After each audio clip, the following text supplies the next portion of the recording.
Hello everyone, this is Gorax with another Season 4 DragonHeir hero preview video. We're gonna see a new Thunderbolt hero in action, a hero that I am really excited about because I have Perkunte and Dupe Perkunte on global server, and I'm looking for someone to help this team be viable in different content. And we received Orphina, and I believe she's what we needed. It's still not quite there on the power levels when it comes to other teams, but she is quite good. And we're gonna put her in action and also try a different approach to this team, because we still can't really use any other Thunderbolt heroes against Temporal Vortex, as Nissa doesn't really work well. She's really good against multiple targets, so when there's like 5 or more, like on Mecha Turkey, she will do well. Even the new hero does not really bring anything to the table other than this extra accuracy here, which we don't really need once we get the Psychic Core boosted. And since we're not using enlightenment based heroes or heroes that scale with enlightenment, we don't need his aura. So this is why I brought in Hervolm. Hervolm is the other hero, the other Thunderbolt hero that can do quite a lot of damage against AoE targets as well. Shainakten, while he's good, the buff might be actually quite useful. We don't really want to bring him here. I mean, I might give it a go in the next video when we will be working on the proper team as well, like the end game once we get to Vortex 4. But at the moment, I wanted to try this formation here. We're going to use Ardref with Witch's Remain and Garius with Staff to help the team survive. The team has struggles to survive with this setup. If we get someone else from Thunderbolt team that could apply Witch's Remain, it will be so much easier. And I'm going to show you a second formation that will do that. And as you can see, I'm even using Garius on default to make sure the team survives. If we go 14.5 and 21.5, the team will struggle, but we also want to apply Witch's Remain rather quickly. But more about the endgame teams later down the road.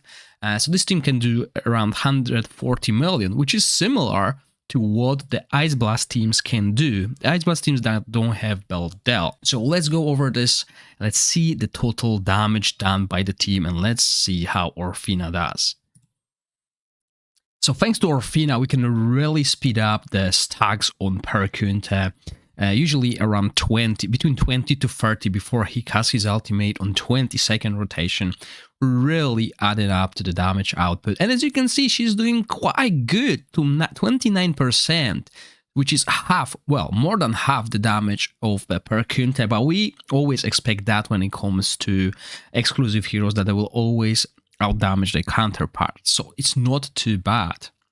So here we go, we arrive at the end of the fight, and Perkunte is doing 51% of the team's damage, and Orphina is doing 30%, which is more than second best epic damage dealer rival here with 11%. So basically, I was not convinced about the rival or any other Thunderbolt hero performance, so I added Iola for extra attack, extra survivability, because we're gonna use the attack aura here, and we'll have attack penalty as well, because the team struggles to survive the whole 20 minutes with Ardref being the Witch's Remain applier, but she will be the Witch's Remain applier. And we could use a Cyril set, although since we will be applying Electrocuted so often with the basic attacks of Orphina, we'll have a really high upkeep on Cyril set with Orphina, and this is what I used in previous fight as well. So with Cyril set, she was still doing tremendous damage. Now this also allows us to use Horn on Ardref to boost the damage of the team and also give extra quick healing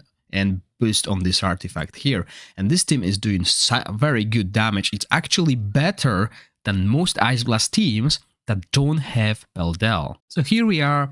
Iola did a little bit less damage than Hero, but the team's overall damage has skyrocketed to 173 million, which is more than the budget Ice Blast teams, and a team of Ice Blast heroes that I can use. So for me, this team will be better on the Temporal Vortex than my Ice Blast team. And it also tells you that single target wise, at the end game, this team will perform better than the cheap Ice Blast team. We can see the damage that Orphina is doing, 34% damage of the team, which is quite good considering we use Perkunte with Perkunte's exclusive artifact, and we know Perkunte is really powerful even without any of the Thunderbolt heroes. So if you wonder how this would look against triple dummies. There you go.